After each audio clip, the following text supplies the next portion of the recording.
adik. Nagdiriwang ang mga kriminal.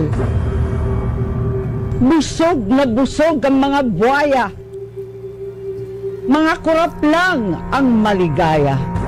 Ninakaw nila ang Pasko. Nagsasaya ang mga adik. Okay, yan po ang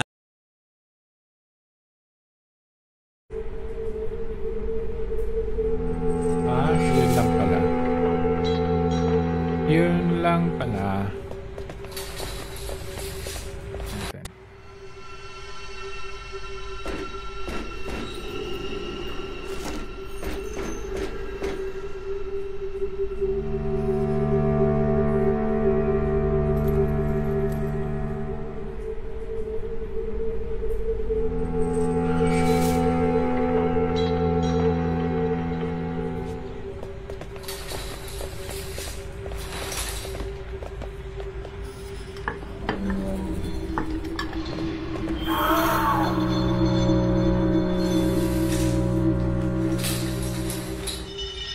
$500.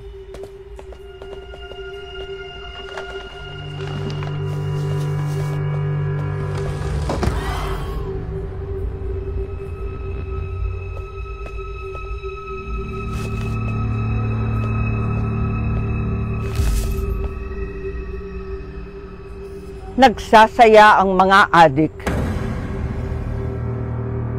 Nagdiriwang ang mga kriminal. Yagoy. Busog na busog ang mga buwaya. Mga kurap lang ang maligaya. Ninakaw nila ang Pasko. Walang iya. Agoy. That's very realistic. clip kung saan featured po ang of course it's ano ba tawag doon? Stylized. Kasi parang pwede naman laman ng speech siya na formal eh. Pero ito is stylized way of doing it. So I think it's a director's call, whoever that is. Pero yan po ang pinapakita. Merimon, Christmas greeting ba yun? Senator Amy Marcos? Yan yung pamasko niya. Christmas greeting with araw ng mga patay. Ngayong Pasko parang ganun. Oo, so yung greeting niya parang take it as you interpret it. Yun na yung pinaka-mensahe ni Senator Amy.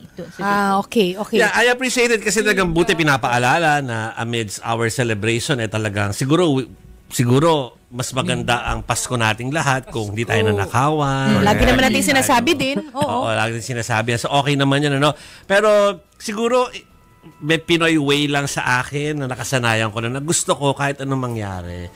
Gagawa ko ng paraan na masaya at hindi ganyan kagrim ang Pasko. Unless lang talagang near Christmas merong sakuna like bumagyo at talagang na-wipe out ang isang city. Parang siguro wala tayong karapatan to even celebrate. Yeah. Pero ngayon, ibigay nyo naman sa amin. Gusto namin mag-celebrate. Tinakawan nyo na nga kami. Hindi pa kami mag-celebrate. Gusto pa 500? Celebrate. At yung malaking tanong, may sisira ba ng Paskong Pinoy? Diba? Napakahalaga kasi ng Pasko sa ating mga Pinoy. Family gathering, bigay ng mga regalo, at yung mga bagay na talaga nagpapasaya sa atin on our daily basis. Na, alam mo, minsan sa isang taon, may pinakamakulay, pinakamasaya that unites us, families and plus kung kasya bang 500 para sa Noche Buena. Exactly. Pagkakasyahin daw natin. Again, it's not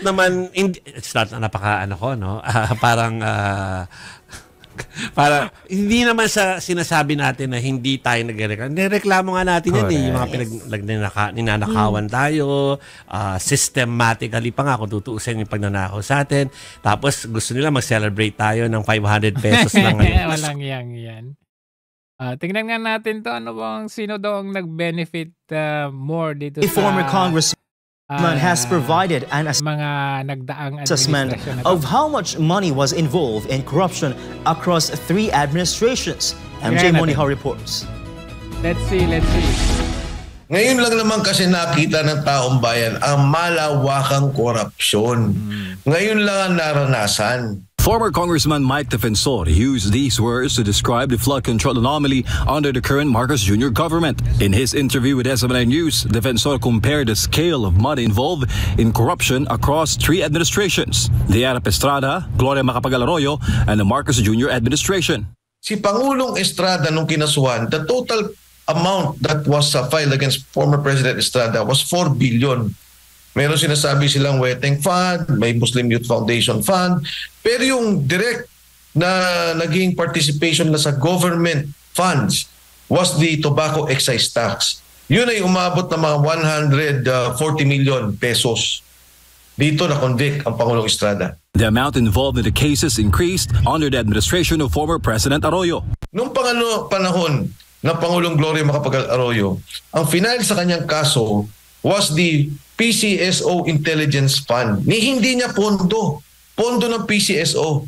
Nakita doon na may nakasulat siya na handwritten na doon sa paggamit nila ng intelligence fund. Ikinaso kay Pangulong Gloria yon, 366 million. The case against GMA was eventually dismissed according to Defensor. But according to him, the scale and amount of money involved in anomalies under the present government are entirely different.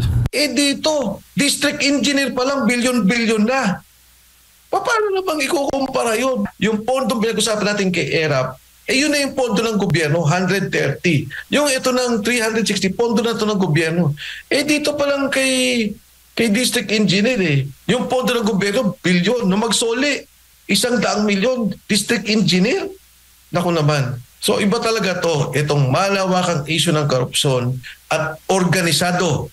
Pinamumunuan ng ating Pangulo, kasama si Speaker Martin Romualdez, at kasama itong si Chairman Saldico. Former President Rodrigo Duterte chose not to pursue any cases against his predecessor, the late former President Noynoy Aquino, who passed away on June 24, 2021. No corruption cases were filed against the former president when he stepped down from office. But he is now detained at the ICC.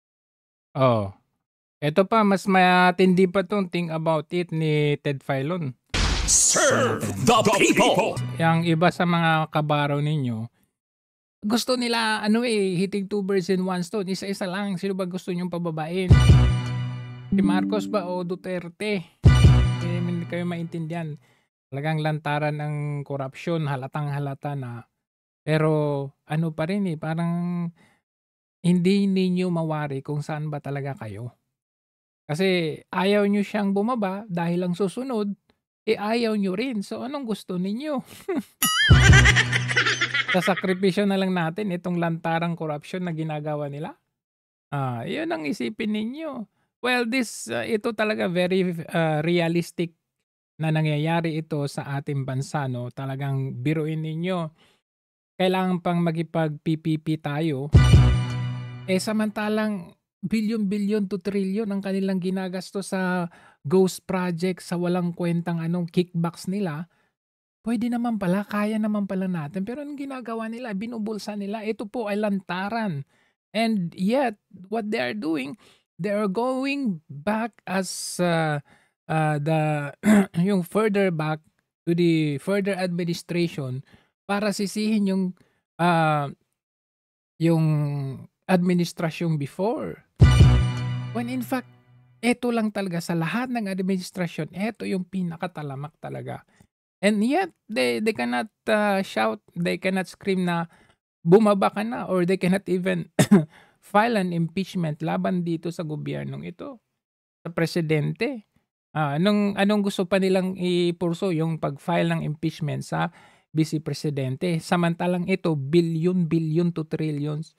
Napaka-talamak talaga. So, ano mangyayari? Pa-impeach nyo ang vice presidente, nakaupo pa rin yung corrupt.